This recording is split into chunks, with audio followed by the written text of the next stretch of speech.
What's up, y'all? It's Shuffle, and today's video is a new player guide for Few Nights More. So if you're looking for some explanation of the basic mechanics and how to get started, you're in the right place. The game has various descriptors that add together to be a really fun experience. So the game can best be described as a base building defense, but also turn-based roguelite. Like I said, it's a lot of things, it's got a lot of moving parts, but they all add together, and it is very fun to play. When you first start up the game, you're going to be greeted by this lovely screen. There are two game modes currently, and that is the main game, which is what the bulk of this guide will focus on, and then there's Infinity Mode. Infinity Mode is pretty straightforward. So once you boot it up, you can pick a character and decide how you want to build them. So you pick one of your schools. We'll talk about the schools later. And once you pick the school of your choice, you start off with some bonuses, your perks. Again, these will be explained in a minute. And how you want to begin. There's an explanation on what the symbols mean for the fight you're going to take. And then you pick and commence that way and do all the battles that you can sustain before eventually losing. This mode is pretty cool and fun because if you have things you want to test out with your characters, like different builds, you know, try someone with a different school that you normally do, this is a really good way to get an early test and just rapid fire combat so you can learn how it works and if it's good or not for you. But as I said, we're going to be focusing on main game. So main game is the base defense part, and once you're picking a character, you're greeted by this lovely menu, and each of your characters have male and female variants. These are just cosmetic, but otherwise the actual character and their clan is what matters most. They each come with their own different benefits and negatives, and they also have a unique active skill. These have different properties depending on what the character is, but all of these, from what I've seen, at least for the three characters I played, have been generally pretty good. So you pick who you want to use, and then you try and match them up with the clan, or I should say the school, that you're most interested in. So right now we only have three, and I think the fourth one is not completed yet, or at least I don't have it unlocked. But the blood school is pretty straightforward. There's a few points here, it may seem a bit overwhelming, but really what happens is you spend your abilities, which cost AP, action points, and those charge up a second meter called blood. So that's your blood pool. And you have other abilities that use the blood pool to either activate or have secondary effects and become stronger. So like I said, very straightforward. Spend one set of abilities to build up the blood, and then spend all the blood on the other abilities. Necromancy is probably my favorite currently. You get to summon minions. The soul pool builds up as units die, either your minions or the enemies, and the souls can be spent much in the same way as blood, where there's other abilities that activate and secondary effects. The minions, there are currently, I believe, three. There is a ghost that melees twice and it does pretty good damage. There's a tanking skeleton, and there is a crystal that charges AP for you. So necromancy is pretty laid back and pretty fun, but it can have some struggles with certain fights because the minions can die a bit quickly. Ferocity is a combo school for the most part, so you have moves, or I should say all of your moves build up something called momentum, and once you build up 5 points of momentum, you get one of your action points back. So this school is very focused on using a lot of abilities and building combos very quickly, as well as recasting abilities once you've spent enough AP. So this one I feel like is the most challenging so far to build, but it is still very good. So just for the purposes of this, we'll pick Necromancy. And when you are ready to go, there are 3 castles currently that you can unlock and use. I don't believe the fourth one is available, but we'll double check. And you can see the layout of the castle here. This is your base building. The blue rooms are the ones added by leveling up the castle. So this is the base one. You can see the size of the rooms. The green paths are the entrances, and the C room is your coffin room. This is kind of like your base. So if the enemies get here and do enough damage, it'll destroy your coffin and you lose the game. Like I said, we'll start on this one just because it is the starter one. turn down the music a little bit too. This tutorial pops up each time. It explains how the base game works, which is really nice. And then the other tutorial that always pops up is the Fame tutorial. So we'll talk about these shortly. When you're starting, this is the screen you're starting on, and your castle is shown here. And so this is your character. You can right click to move them wherever you want them to be. The entrances are very clearly defined by these archways with the bats. And your first night is a big preparation night. So you get to pick one of your starter skills, something new. Sometimes you'll find an empowered one here, which is just a stronger version of what it currently is, if it can be empowered. And all of these are usually pretty good, just depends on the build you're looking for. So you kind of start picking these skills to dictate how you want to play your character. As far as the rest of the stuff on screen, you have your HP up here, which is pretty fundamental and straightforward. You have your coffin HP here. So enemies deal 1 damage to your coffin room for each turn that they're in it. So you want to protect this as much as possible. And your character has a bunch of stats, which are honestly straightforward. There's basically just strength for physical damage, intelligence for magic damage, defense, crit chance, dodge, lifesteal, stuff you're probably familiar with if you play turn-based games. These are your trinkets. Some of them are activating and some are passive, so that's why they have hotkeys. You have a big trinket pool, which you can combine trinkets and stuff later. You can see your active skill and your current skill loadout. You will unlock more skill slots as time goes on. Gold is for the merchant. The merchant doesn't show up every single night, so it's usually good to bank as much as you can for when the merchant does show up. Plasma is used to fuse minions together, and that's it for this menu, besides this giant thing here that will make more sense once we've passed a night, as well as the enemies that are about to attack you. So up here you see how many enemies there are, and you also see what their goal is. So currently there are 3 goals. There is plundering rooms, which means the enemy will move randomly between each room, stealing gold from you. They're also hunters with the goal of finding you specifically, so they will always chase you to wherever room you go to. And then the final one is a group of hunters that wants to destroy your coffin, which means they will just go to your coffin as efficiently as possible. And then finally, the arrow here will show you which entrance they are going to take. So in this case, they're coming in our right entrance. You can right click to move your unit around the castle, and when you're ready to start, you can begin. And so since the first night is very quick, we can show this off and then talk about what happens after. So as I said, they come in the right side. This character gets a bonus for dropping in on them, so we're gonna do that. You get the combat tutorial every time, which is really good. It explains everything, so definitely take the second to read it. It's all straightforward stuff if you play games similar to this. And as you can see here, we have our AP, we have our soul pool, and then we have our active ability, and as well as our stats. So everything is explicitly shown to you, as well as the enemy intents and what they're trying to do. So you can always mouse over stuff to see all of the effects. So since we're a necromancer, we don't really have much in the way of direct attacks. So we're going to summon a guy. We got the tawny skeleton. And then we have one attack that we will throw at this, which is building up damage over time. So we have nothing else to do. We can pass our turn.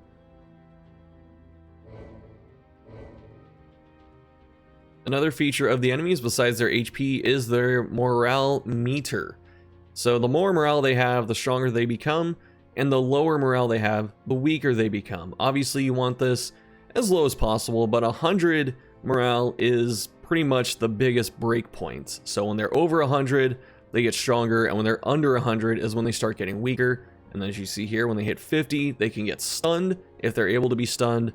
And then if they hit 0, they become much weaker in terms of damage. So one of your main jobs to do is not only keep all of your abilities strong and your minions alive if you're a necromancer, or just having your resources charged up, but also you want to keep their morale down. There's a lot of ways to manipulate this between your base and attacks, but it is something you should be cognizant of at all times.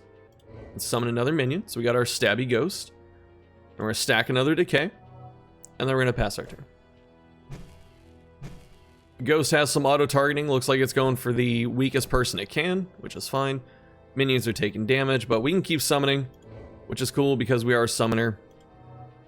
And then our Nether Blast is up, so we can press that. Whoa, black hole! Very cool. This is definitely my favorite setup so far, is Basarab and Necro. I just like that combination right now. And I believe you can only have up to 4 minions, but this fight's over.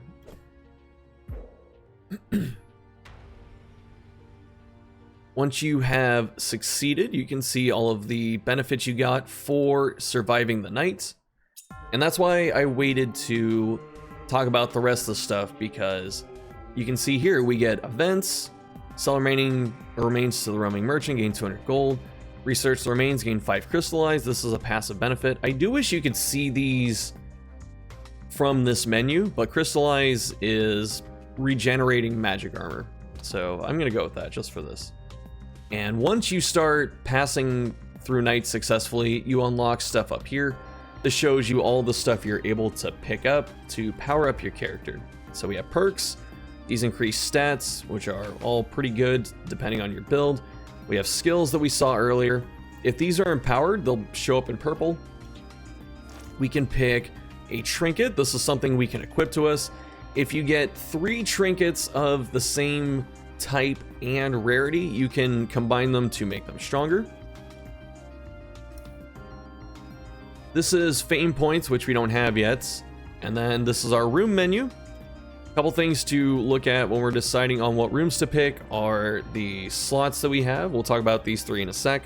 The level of the room and the size of it.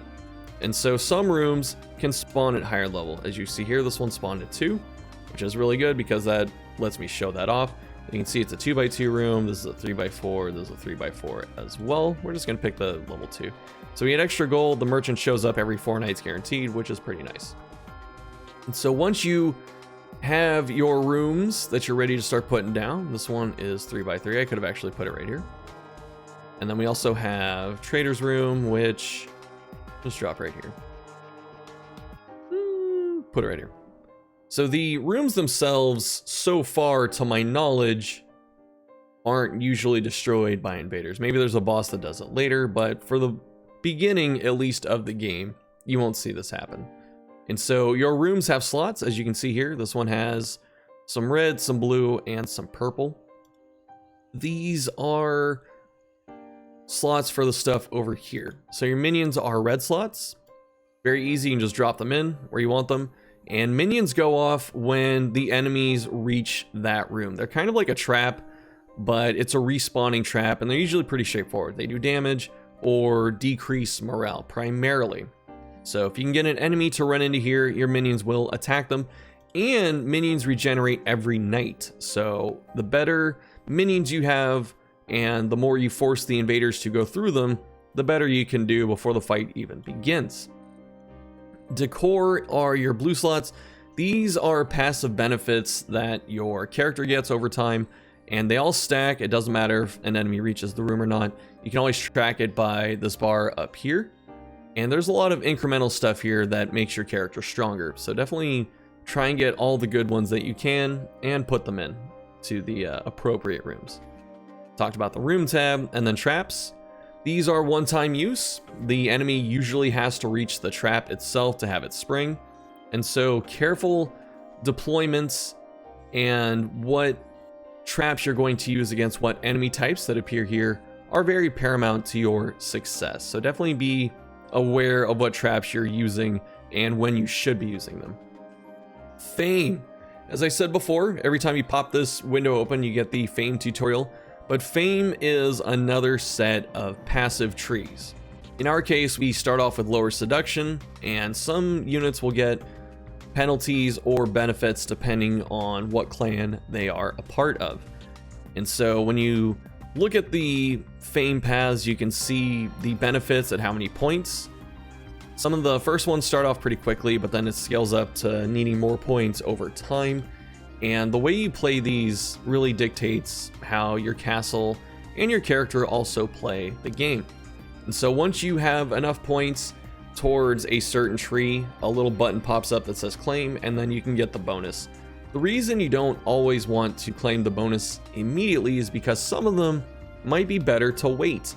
For instance, the prestige points here. If you get up to 6, you get a visit from the merchant. That's the 1 merchant ticket and some extra gold. So you can actually hold on to this until you really need the merchant and you have a ton of money saved up for it. So definitely plan when you are going to claim some of these rewards. And once you've decided which one you want to buff up, you get a little button down here to add points. We don't have any points right now, so make sure that you spend the points when you need to, and there is no confirmation button currently, so be careful, because I have thrown points into the wrong tree. The minion and merge system, this is what plasma's for. If you get 3 minions of the same type, there's a plasma cost, and then you get a stronger version of it. You can always look at the tutorial again as well. And then finally there's trinkets. As I said, if you get 3 of the same trinkets, you can combine them and get a stronger version of that trinket. So sometimes you may find a trinket you don't quite want to use yet, but if you find multiple copies, you can buff it into something you do want to use. Your goal overall is to build your castle as strong as you can and accrue a ton of buffs and keep surviving the invasions from the enemies. You do this enough and eventually start fighting bosses and having new progress unlocked for you. Once the run is over, you can see your score and how much your clan leveled up and your heritage points and other benefits that are gained. So what are heritage points? These are your permanent progression skills and talents, so to speak. It's up here, so make sure you spend these, and you can see the progress of your clan. You can see what they unlock as they level, which is very cool. You can also buff up the schools that I was talking about before that you have available to you. So if you want to get different perks and make the one stronger that you enjoy playing, like I enjoy necromancy, I would probably be buffing this up over time.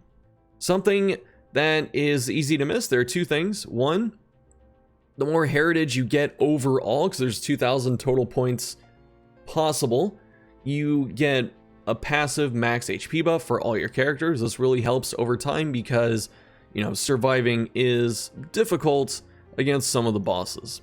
But then the other thing too that I didn't notice at first is that there is this tab down here for general and castle traits. So once you come down here, this is how you just get more passive buffs that are focused on the castle and not so much the clans or the schools, and also unlock the extra castles and make them stronger. So if you want to make castles that you enjoy, for instance, maybe you enjoy Velar, then after you've unlocked it, you can power it up a couple more times and then make that more fun for yourself. Alright y'all, that's gonna do it for this video. So if you enjoyed it, let me know what you're thinking down below in the comments. If you have any other questions, feel free to ask. I will answer them as best as I can. And we'll definitely be playing more of this game because it is just genuinely a fun experience that blends a tabletop-based defense game into a turn-based combat game. So I think it's a really nice fusion of the 2 ideas. So again, that's it for this one. Thanks for watching, and I'll see you next time.